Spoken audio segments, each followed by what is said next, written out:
Bueno, hola a todos. Vamos a compartir un tiempito para charlar anemias hemolíticas.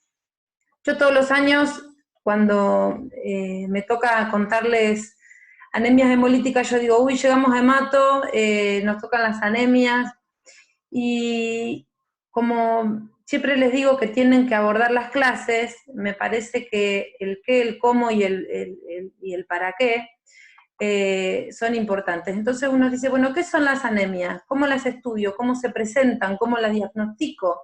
¿Cómo las trato? Creo que eso es lo importante. A mí me toca hablar de anemia hemolítica, que no es la única, entonces, para hacer un pantallazo inicial y que podamos ubicarnos, es fundamental en el estudio de las anemias en general un buen interrogatorio. ¿Por qué? Porque en el interrogatorio yo voy a poder saber si mi paciente tiene síntomas o signos de haber tenido alguna pérdida, cómo están sus ciclos menstruales, si las hemorragias son funcionales o disfuncionales, si hay un vegetarianismo estricto, si hay consumo de proteínas cárnicas, si hay consumo de B12, si hay consumo de ácido fólico. En el examen físico, cómo se presenta el paciente en general, si está adelgazado, si está obeso y anémico, si la piel está hidratada, si la piel está caliente, para ver si se asocia a otra enfermedad sistémica, si está pálida, si tiene las uñas quebradizas, si tiene hepatoesplenomegalia, si tiene alguna otra alteración asociada. Dentro de los exámenes básicos que pedimos para el estudio de anemia, el hemograma completo, que incluye el valor, es decir, no solo el valor de hematocrito, de hemoglobina, los índices hematimétricos para ver el tamaño corpuscular, la concentración de hemoglobina y la media de hemoglobina corpuscular,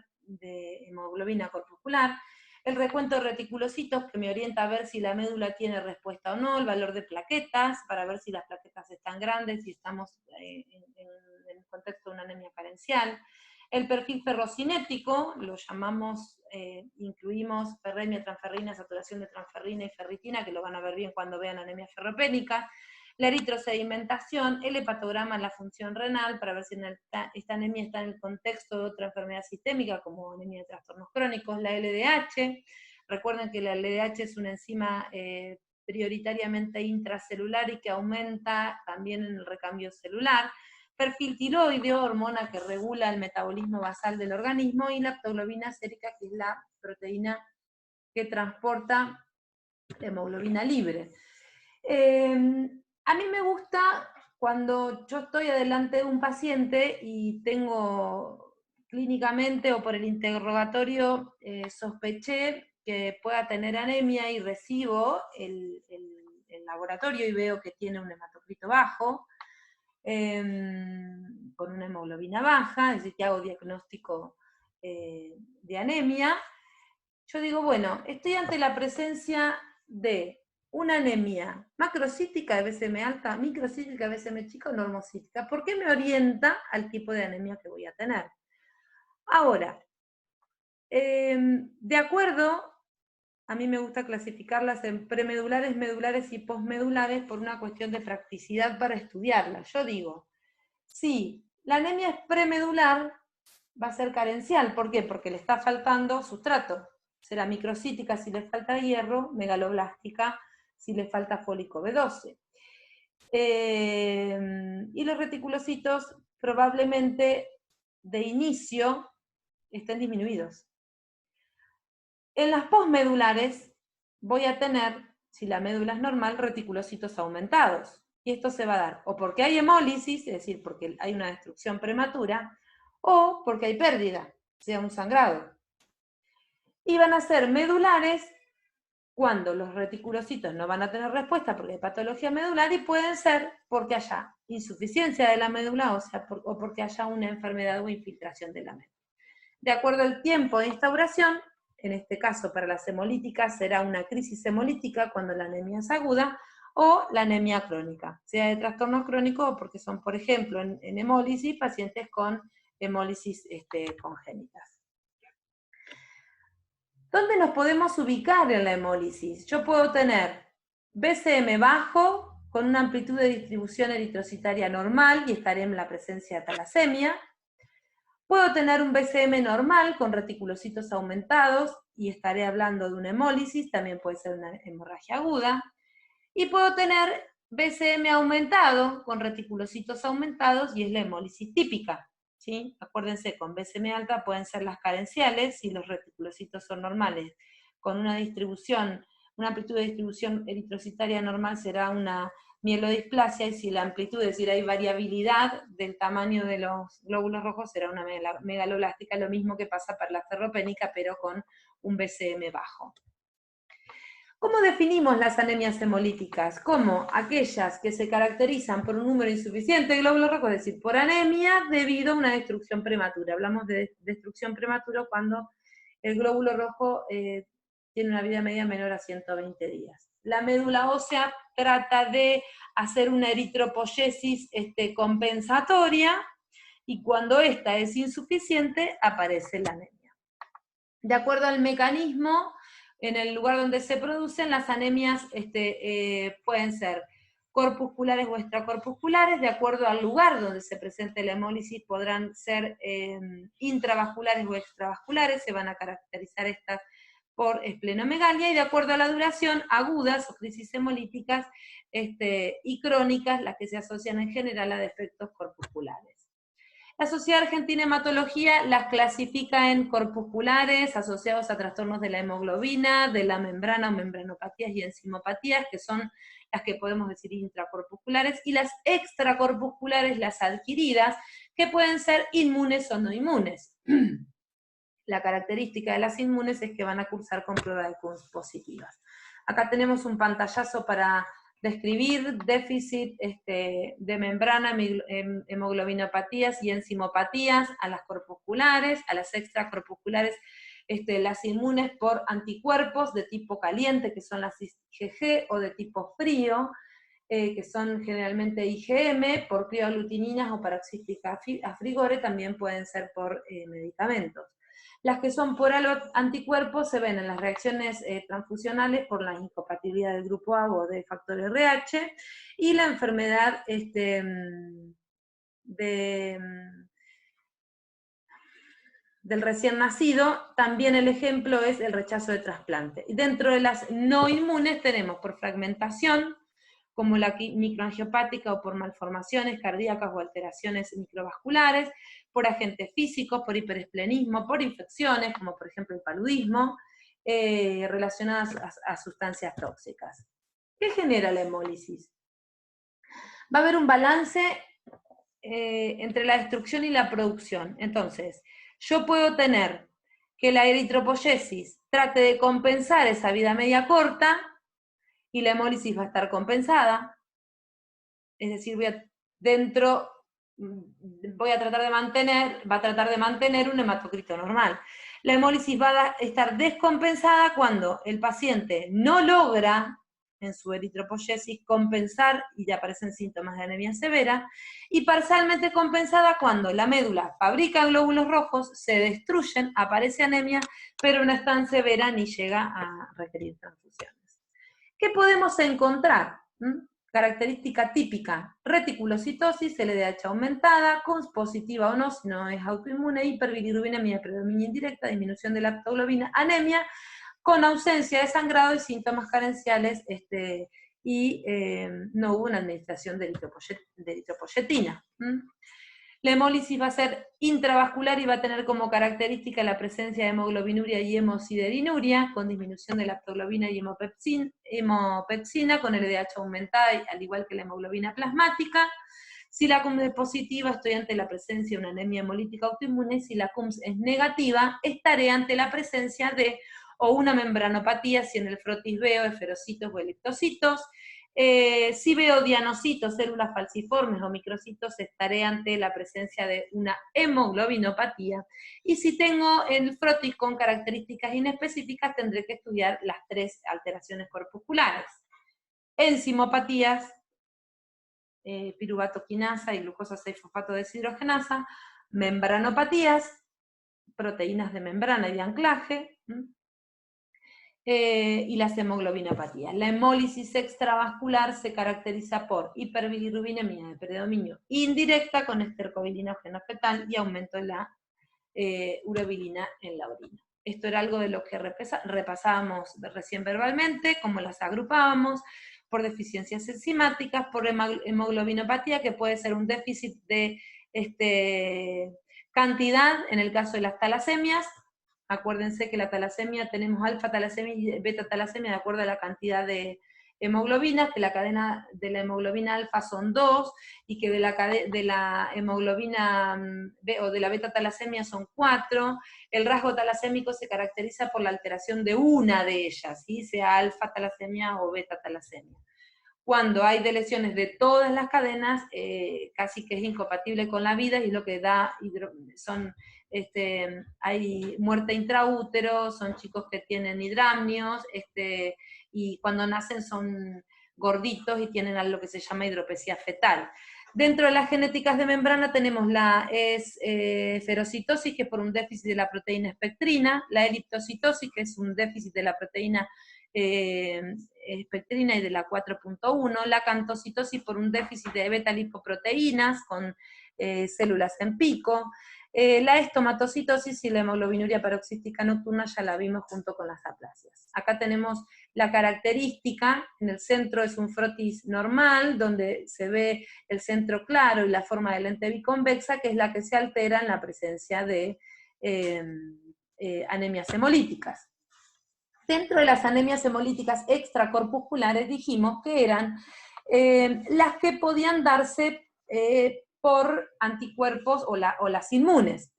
Las que se pueden dar por anticuerpos pueden ser del tipo calientes, que en general son del tipo IgG, que se caracteriza por tener un parámetro de hemólisis extravascular, y las por anticuerpos fríos, que pueden ser o por triaglutininas o por anticuerpos de tipo IgM.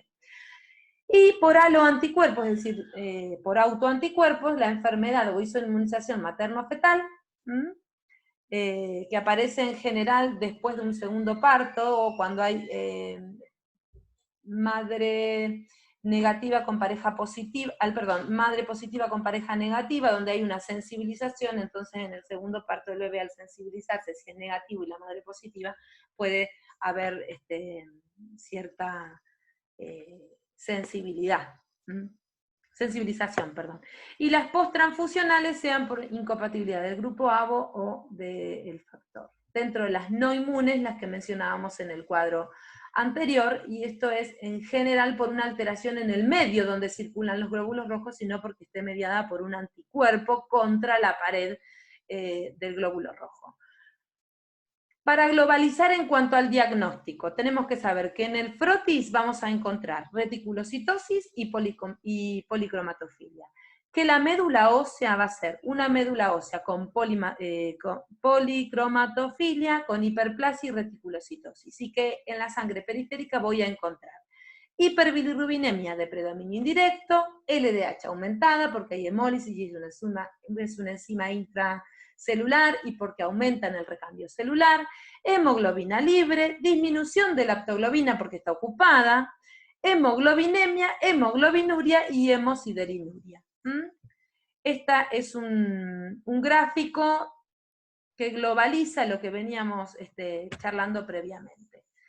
Para hacer un recuerdo en cuanto al diagnóstico, sabemos que en la esferocitosis hereditaria la CUMS va a ser negativa, que va a tener parámetros de hemólisis y que las pruebas de screening pueden ser por fragilidad osmótica, por criohemólisis y por citometría de flujo. Las de deficiencia de proteína tiene estos estudios específicos con el PAGE, las talasemias. Voy a tener presencia de hemoglobina fetal y de hemoglobina 2. Puedo tener bandas H en la electroforesis, es decir, bandas de condensación en la corrida electroforética de la hemoglobina, que el diagnóstico también es molecular y que la hemoglobina es inestable. Dentro de las enzimopatías voy a dosar la actividad o ver la actividad de la piruvato quinasa y de la glucosa 6-fosfato deshidrogenasa. Dentro de las anemias hemolíticas inmunes, el prototipo de estudio es la prueba de CUMS, ¿sí? Y tanto los parámetros de hemólisis intra y extravascular van a ser positivos.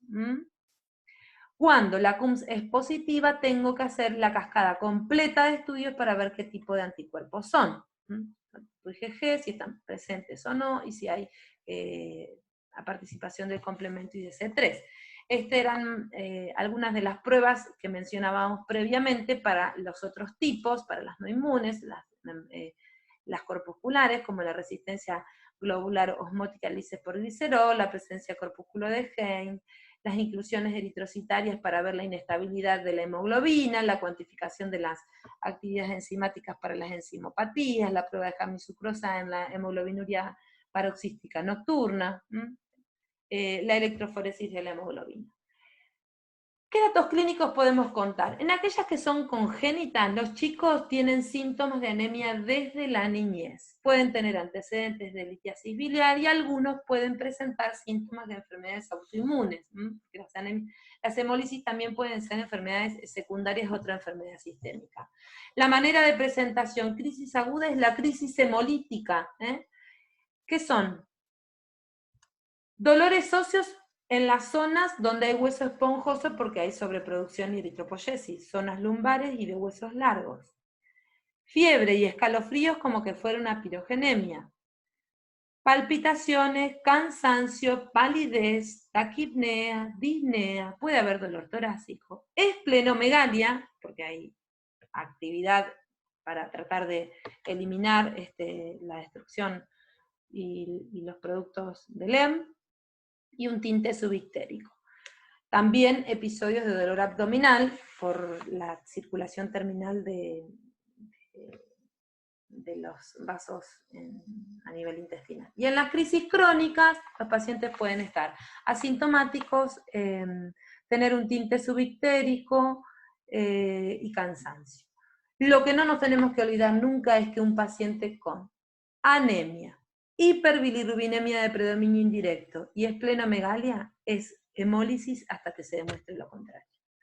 Dentro de las autoinmunes tenemos que saber que hay participación de autoanticuerpos que disminuyen la sobrevida eritrocitaria, que esos anticuerpos están dirigidos contra los antígenos de la membrana del eritrocito. El 80% son calientes del tipo IgG, el 20% son del tipo IgM o anticuerpos fríos o aglutininas frías. ¿Y qué estas pueden ser?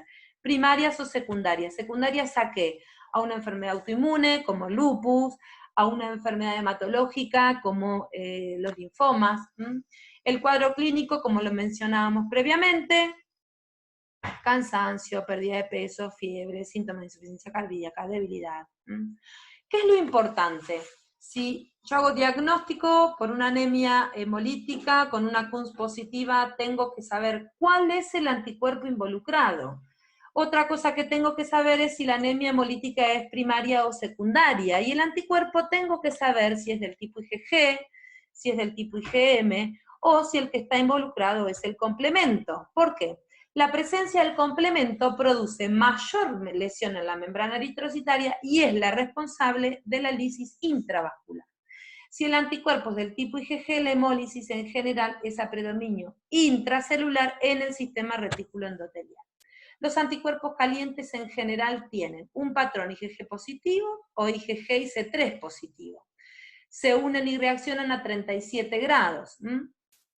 Y generalmente la hemólisis es extravascular y van a tener vaso grande. La que es por anticuerpos fríos, en general tienen un patrón IgG negativo, C3 positivos, tienen títulos de aglutininas fríos significativos mayores a 1,64, y la hemólisis se producen en bajas temperaturas. Los que tienen hemólisis o enfermedad por crioaglutininas suelen tener en épocas invernales las crisis hemolíticas. Por eso la enfermedad por aglutinina es común en los ancianos, ¿sí? Que era lo que les cuento acá.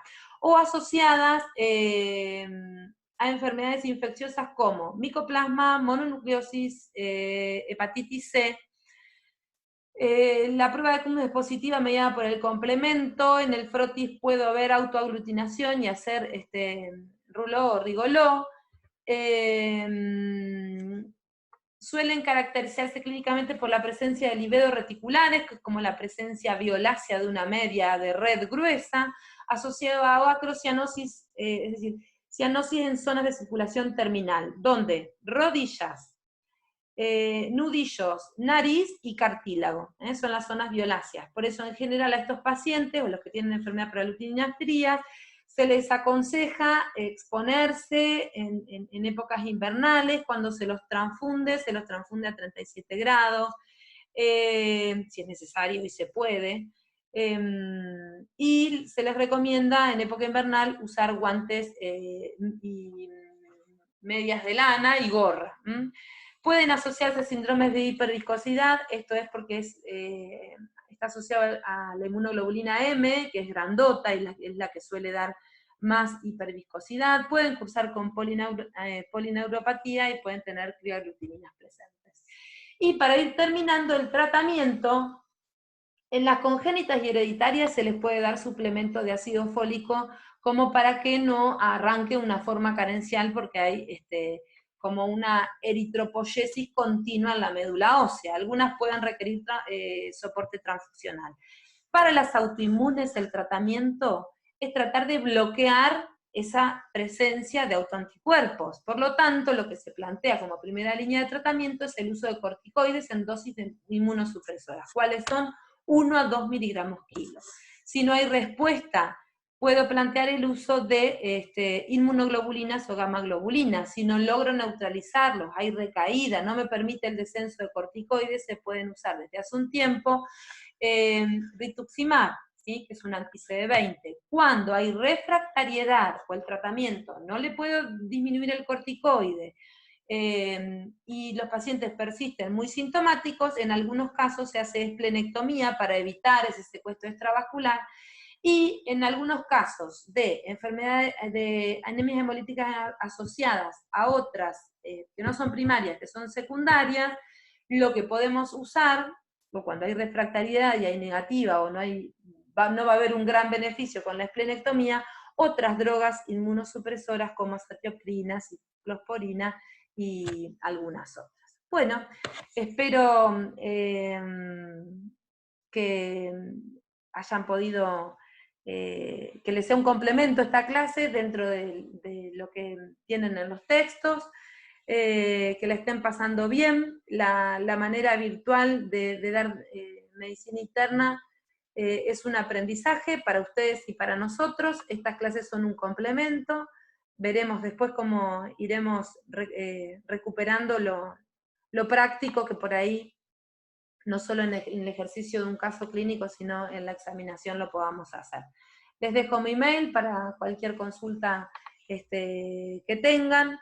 El mail me da la posibilidad, si bien a veces uno dice, bueno, nos podemos manejar en una forma tal vez más rápida por WhatsApp, en este momento el teléfono con todos los grupos de trabajo arde, y a veces cuando uno tiene un tiempito para descansar, queda en silencio, entonces no me quiero comprometer a algo que no lo voy a contestar.